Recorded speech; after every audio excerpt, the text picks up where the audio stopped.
friends, and welcome to the CUInsight Network podcast. My name is Lauren Culp. I'm the president and CEO at CUInsight.com, and it's my job on this show to have conversations with all of the thought leaders who support the credit union community.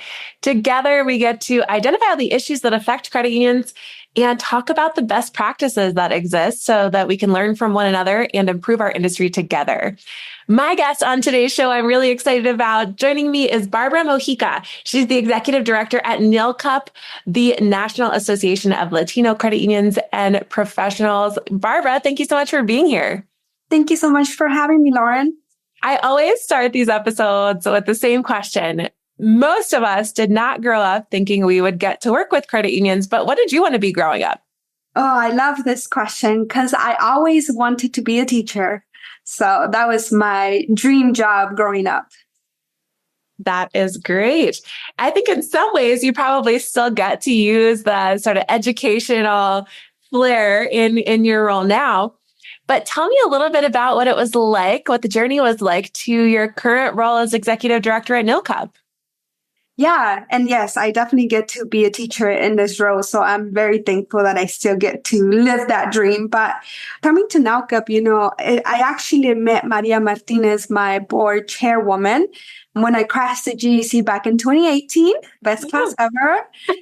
And I met her briefly and we stayed in touch. And then, when the opportunity came that NLCUP was ready to hire a full-time executive director, Pablo De Filippi, along with Maria Martinez, recruited me to be here today. So it was like a full circle moment because crashing the JAC really is where my passion for the movement grew. And so I just feel like I'm in the right place now where I get to advocate for the community and still belong to the credit union industry. That's so cool. And we'll link in the show notes for this episode to the Cooperative Trust, which is the program that hosts the Crash the GAC program. It's really cool for rising professionals in the industry. And I love that that is where your sort of spark for credit unions began. Tell me a little bit more about NLCUP. What is the work that you all do and where do you really add value for the industry? Yeah, so really the mission of NLCUP is to empower the Latinx community of the credit union system.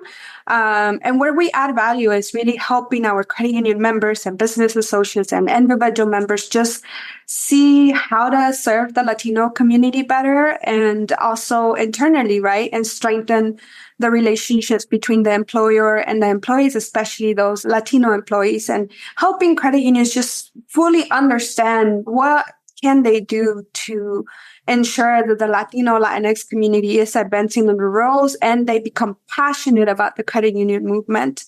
And we offer a wealth of resources here through educational webinars, schools, our upcoming conference, our, different networking opportunities that we have here. But our main goal really is to empower the Latino Latinx community in the industry. The work that you do at NLCUP is so important, especially for credit unions. And I'm curious, do you think the credit unions are doing a good job today serving the Latino and Latinx community? And how can NLCUP really help? Oh, I love that question. And it's a loaded question because I feel like credit unions are doing a way better job at serving the Latinx community than, other financial institutions. But I do feel like there's a lot of room for improvement. I think the Latinx community, especially that first generation, second generation Latinos like me, need a little bit more than just your average checking and average savings account. So I want to push credit unions to think outside the box when serving the Latinx community because we have different needs. And this, many communities have different needs, but the Latino community has a specific different need of building wealth or ensuring that, my parents are taken care of, for example. And how can credit unions really tap into that and start helping us build that wealth or ensure that we're helping our parents, retire, etc. NLCUP can really help with this by educating credit unions on how to best do this. We are the primary resource right now for the Latino community inside the credit union industry. So I encourage credit unions that are looking for help around this topic to come to NLCUP, right? We have the resources here. We have some of the best thought leaders as my board. We have the best Latino leaders for a while in my board. So I think we can really help you ensure that you're properly serving the Latinx community, not just with, your basic products, but just thinking outside the box. I want to ask you a little bit too about not just serving the community as members, but maybe thinking about it as serving the Latino and Latinx communities as employees of credit unions too.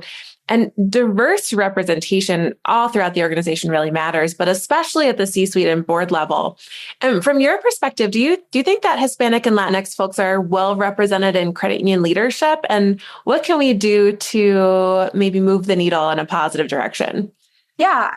Well, I don't think that we're well represented. There's very few Latinos or Latinx folks in the C-suite level. And that's why NLCUP was created, by Maria and Pablo. It's because they knew that there was a huge gap of Latinx C-suite level professionals in the credit union industry. I think we're doing a great job though here recently and to ensure that, there is more representation, not just from the Latinx community, but just people of color in general. But I think we need to be mindful and we need to be strategic about who we're placing in those roles and why we're placing them. And it's okay to say, hey, this credit union serves a primarily, Latinx demographic of people. We need someone in the C-suite that's Latino. And I think that we need to be bold as a credit union movement to ensure that we have those representations at the C-suite level, especially because the Latino market is the fastest growing market right now in the United States. So, at some point, we need to ensure that we're there and we're the face of these credit unions so that we can continue to survive as a whole. That's such good, not only information, but I think such a good charge to the industry to really be thinking about our leadership. And, going back to the conversation that we were having about serving the Latino, Latinx communities as members, I think that diverse leadership at the top and all throughout the organization is going to hopefully help the credit union get a little closer to doing the best possible job of serving those communities. Mm-hmm. I'm also interested in the added challenges that, young women of color face. And there's a lot out there, and we see it when we look at the gender pay gap. White women have a certain date the next year where they've earned as much as their male counterparts did the previous year. But for women of color, it takes much, much longer to close the pay gap. And so I'm curious, what have you seen in our industry that the added challenges that young women of color face, and what can we do to better support them?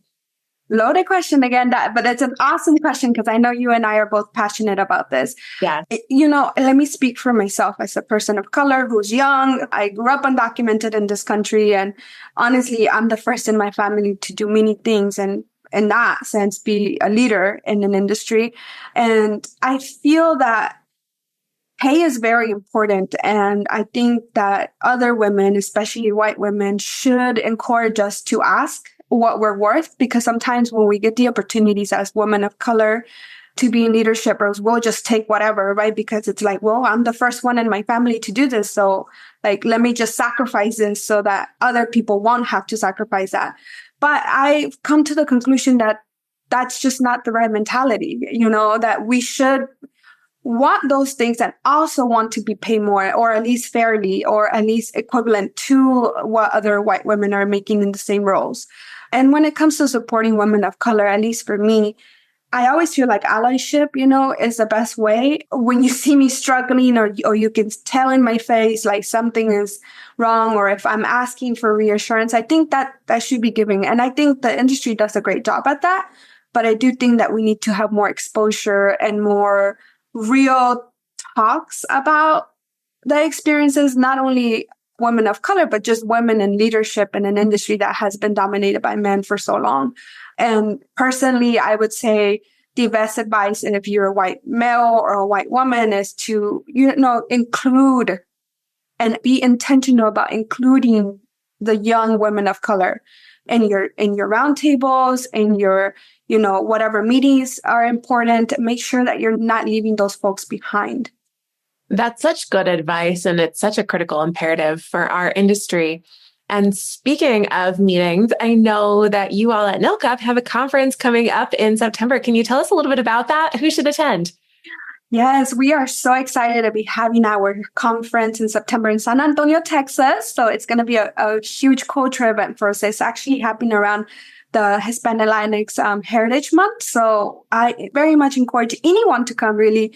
Anyone that wants to learn how to better service the Latino community, anyone that wants to learn about our culture, anybody that has never had the opportunity to experience a conference before, those loan officers, tellers. I want it to be as diverse as possible, and not just in color, but also in titles.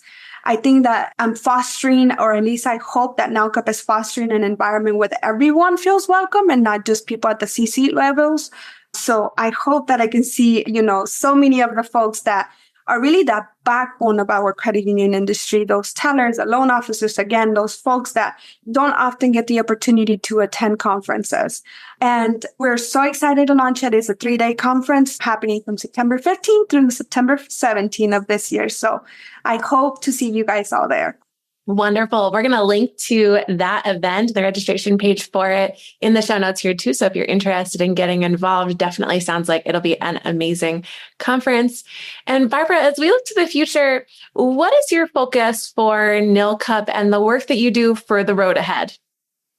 Oh, I love this question, because my main focus is to ensure that NLCUP is providing tangible products to our credit union members so that they can succeed in serving the Latino community.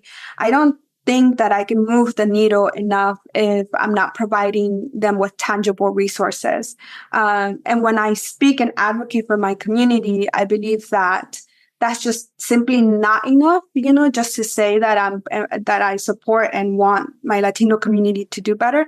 But I am committed to ensuring that NLCUP is the resource for all credit unions when they want to serve the Latino community. So our focus right now is ensuring that we produce tangible resources such as schools that are going to teach you how to lend to undocumented immigrants. Hint, hint, because it's not public information yet. And just ensuring, that we are at the forefront of serving the Latino community. That is so cool to hear about. I'm excited to learn more as some of the work that you're doing and working on is going to be announced. And as we wrap up the show, I always like to have some fun with rapid fire questions to let our listeners get to know you just a little bit better. The questions are rapid, but your answers don't have to be. Are you ready? Yes. All right. Question number 1, who's somebody in your life that was a great leader and what makes them so great? Oh, I think my mom, my mother, she migrated 20 years ago with 4 of her kids, and she, took on that role and has made my life so much better. And I think that even though she worked at a restaurant her whole life, I think that I learned a lot of my leadership skills through her in the way she just managed the household. So I deeply, deeply admire my mother. That is a great answer. All right. Question 2. If you are going to splurge on something, you want to treat yourself, what is something you might invest a little bit in, whether that's time or resources? Oh, I love a spa day. I love facials and massages and anything that just allows me to relax for a moment. So I think that's where I would splurge. I like it. Great answer. Okay. Question 3, a random question. If you travel for work, many of us do, what's the city that you're most excited to visit, client visit, for a conference, whatever it is? But when you see it come up on the agenda, what's the city you're excited about? I'm always excited to go to Puerto Rico. It's my most favorite place on the earth so far. So anytime I can get there for work, I'm there. Count me in. I like it. All right. Next question. What is a book you think everyone should read? Oh, so in terms of learning more about the Latino community, I love this book. It's called You Sound Like a White Girl by Yulisa Arce. And it's a phenomenal book about an undocumented story of a person that, came here to this country undocumented. And it's just so eye-opening. Even for me, I was feeling very empowered when I finished that book. So I highly, highly recommend anyone reading that book. Okay, I like it. I have not read it, but I'm adding it to my list right now, and we'll link to it in the show notes here. Next question. What has been your best hack for creating some kind of balance and integration between your work life and your personal life or your life. I mean, I'm not the best at this yet, but I find that running really separates my brain from work and then getting back to my life. So after work, I tend to go on a long run and then I come back re-energized to be with my family and be more present. But I'm not the best at it yet. So if anybody has tips, send them my way. I know there is quite a community of runners in the credit union space too. I remember Julie Ferguson had a conference a few years ago, and there was an optional morning run for conference attendees. So I love that. Well, we're going to link to everything we talked about today in the show notes. But my last question for you, Barbara, is do you have any final thoughts that you'd like to share or final asks of our listeners today? Yeah, thank you so much again for having me, Lauren, and CUInsight for opening up the space to share a little bit more about my story and what we're doing here at NLCUP. My ask for anyone that's listening is to check out our webpage, check out the conference and check out what we're doing. And we hope that you can become a member. And if you're already a member of NLCUP, thank you so much for your membership. It truly does make a difference in the credit union industry. That is a perfect way to wrap up our episode. Thank you so much, Barbara, for being on the show. Such a blast getting to chat with you today. All right. Well, we hope you stay well. And thanks to all of our listeners for tuning into the CUInsight Network podcast. And we will be back again next time.